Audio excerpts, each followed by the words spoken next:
G'day and welcome back to RC Model Reviews. I promised you some more footage from the little Foxeer camera, I have to look at the name again, there's so many different names for these things and I've lost, the Predator Micro. I promised you some more footage from this camera because yesterday it was beautifully sunny and fine, and you've got to be honest, most cameras perform pretty well. Even those crappy old first generation CMOS cameras look pretty good when you've got lots and lots of sunlight. But today, as is always the case, we always get sort of, good day, bad day around here, and it's quite crappy outside. The weather is very, very dark and there's a lot of cloud, so that makes a real test. It's a real test of how an FPV camera works. So I took it out and this was the result. Now, as you can see, look at the grey sky, very grey sky. So the contrast is quite low in terms of normal visual conditions. It was a very misty day, actually. It was quite foggy. I saw a few planes fly past and they were actually disappearing into the cloud at quite low altitude. So I maintained a relatively low altitude, as I usually do when I FPV fly. There's no value to me in flying high. Everything just looks smaller. So I stayed relatively low, as you'll see by the altimeter reading. But one thing I noticed with iNav, I took off, obviously it let me arm, and I took off, but it wasn't tracking my position and distance until a little bit through the flight. So I'm thinking, iNav, yeah, it's okay, but and I'm pretty sure I didn't use the auto return to home. I flew the whole mission manually because that's what I like to do. That return to home is just a safety thing. It's just in case the video fails or something and I need to get it back and land at line of sight. So that's why I have it in there. It's not because I rely on it for normal flying. Anyway, so as you can see, apart from again when my head's not pointed in the right direction, which seems to be quite often, the image was good. The colours for such a dull day are very good. And again, I say this camera works really, really well. So we'll just watch a bit more of the flight and then I'm going to give you a walk around and a tour of the Bonsai.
So there we go. Now, a lot of people have said, can we have a look at this bonsai? We want to see what you've done with it. No, it's nothing really flash.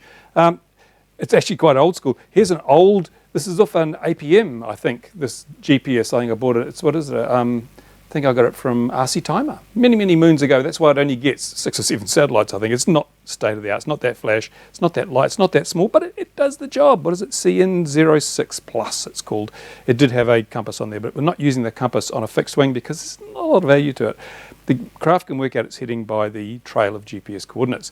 Okay, and as I say, we've got the little camera on here. Notice the skillful hot gluing that's gone on here to mount this bracket. Makes it so simple. The cables just trail out the back to a hole through the wing. I've got a circular wireless cloverleaf on here because it's small and it's low drag. And so I thought, why not? Because it was sitting around doing nothing. Just some Hobby King 9-gram servos. I've got a 30 amp ESC, way more than you need. An old RC Timer multi-rotor 30 amp ESC does the job fine. For a motor, I chose a, this is also an RC Timer, I think. What did they have the writing on? Anyway, I'm pretty sure this is an RC Timer. Where is it? Hang on, I'm going to check. Made in China, FPV Racer Edition. It's a motor. Not sure where I was sent a whole lot of them actually by, was it Frank from RC Timer? I'm not sure. I haven't got the box in front of me, so I can't tell you. Anyway, I'll put it in. I'll put a little thing on the screen here when I find out where it's from. But the motor works really well. And it's only a 2100 kV. I wanted to keep the KVs relatively low. This is a blackout carbon fibre mini quad prop. Yes, carbon fibre from the old days. This is years old, but it works really well. I'm quite impressed with its efficiency. Now, turn over to the bottom side, and she's not pretty, folks. Here's my FreshSky receiver sitting in there. That's easy enough. One antenna is just buried in the wing. The other one, as you can see, just pokes up through the hole where the servos were supposed to go. But if you're building a flying wing, just a little tip, if I can get this in shot, if you have your servos quite inboard, then it allows a lot of aileron flex to take place. So I tend to mount my servos further outboard so the horn is sort of more, let me just pull out a little bit here so we can get a bit of shot of that, so that the horn is more closer to the centre, and that way you don't get so much twist at the end, because most of these elevons are pretty wibbly-wobbly if it's EPP.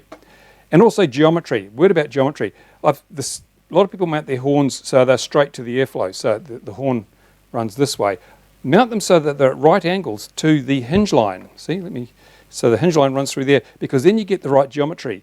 It means that your push rod will be at an angle, but also make sure that your servo arm is parallel to the hinge line. That way you get the right amount of throw either way. It's really, I should do a thing about servo arms and geometries at some stage. And as I say, rather than having clevises and adjusting things, I just put a kink in the wire. It's so short it's not going to flex, and these things don't fly fast anyway. So that's one thing. Now, moving back, on this side I've got a video transmitter, and this was just a straight plug-in. That wiring loom that came with the Foxeer camera just plugged straight into that, even though it is a Hobby King Elite, I think, or a Turnigy Elite. Because I didn't have a Foxeer camera with the right plug on it. I've got an elbow here, just a 90-degree elbow, so I can connect the circular wireless antenna, poking straight up through the foam.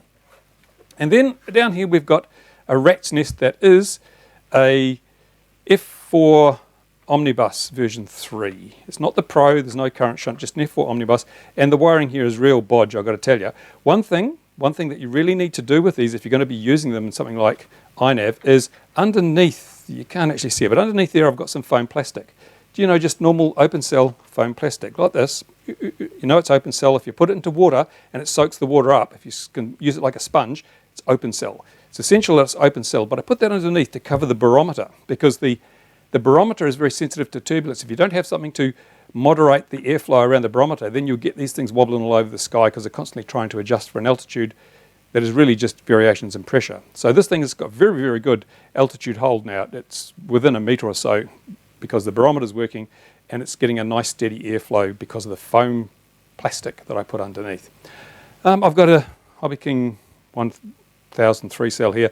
This is a really tired battery. It sags a lot in flight, but it bounces back. So the flight I used today, when I threw this thing on the charger, it only used 200 milliamps. It wasn't a very long flight, but only used 200 milliamps, and I was going reasonably fast. I wasn't just cruising. I had a bit of power on, had a bit of a huck on, because it was quite windy again today. Even though it's dull and overcast, there was a bit of wind about. Again, this surprised me how steady it was in the wind and the turbulence. Most of the wobbling was down to these. So there you go, Alan. This is just a little 5-volt Beck. which some people try and power their servos from the flight control, Don't do it. There's only a tiny, let's see the little inductor there, that little grey inductor there? That just doesn't have enough power capability to drive servos reliably. It'll do it, but it won't do it reliably. So I just had another 5-volt back I threw in the back there. The board is powered directly from the battery because you want to get the voltage on the OSD, but the servos have their own power supply, which is this little beck. Makes life real simple. And that's really all I have to say about that. Notice I've turned the battery around, and normally in the Bonsai it runs from left to right there, but I've put it vertical, from front to back because it's lower drag, and it gets the CG just in the right place for what I'm looking at. And the tip fins, these are not your average Bonsai tip fins. These are carefully designed by me to reduce the wing waggle, and I think they do a pretty damn good job actually. They have an area above the aerofoil and an area below the aerofoil, as you can see, and they extend well beyond the rear of the wing, as you notice. They go quite a bit back. Let me show you the other one, you can see better. They go a long way back beyond the edge of the elevon because that provides extra moment of force for the tail fin. So that really does help it in terms of wing rocking, and maybe if you've got a wing that rocks a lot, you could try changing the tip fins and putting longer ones that extend further back. So it's like having a tail, really. The more tip area you have behind the center of gravity, or the further back the tip is from the center of gravity, the more effective they are. So that's why I've done that. There we go. That's a walk around of the Bonsai. And as I say, the next step, as soon as it arrives, taken forever, is this receiver will be swapped out and replaced with a R9 Slim. So that's going to be a really simple job. And then I may up this to 600 milliwatts because this is only a 200 milliwatt transmitter. Put a 600 in there, and then we should be good for some decent long-range flying, which will be the subject of some further videos. So there you go, that's it. That's how the Foxeer Predator Micro works on a crappy day, and I think it's pretty good. And that's the long-range Bonsai FPV project. I still haven't found my scales. When I do, I will weigh it, but we'll be doing some more on this later. And this is just a test platform because ultimately the final project for the long-range FPV will be probably built from foam board or just from foam, and the goal is under 250 grams and stable and easy to fly. So hopefully we'll get there. Anyway, that's all I've got to say about that. Thanks for watching. Comments in the usual place. Remember, comments if you like this video, give it a thumbs up. If you don't like it, give it a thumbs down. If you're not sure, then throw a coin, But anyway, as it's the lead up to Christmas, Merry Christmas, but I'll be doing more videos before then. Thanks for watching, guys, and thank you. I nearly forgot. God, that'd be a catastrophe. Nearly forgot. Thank you to my Patreon supporters who keep this channel alive. Thanks for watching. Bye for now.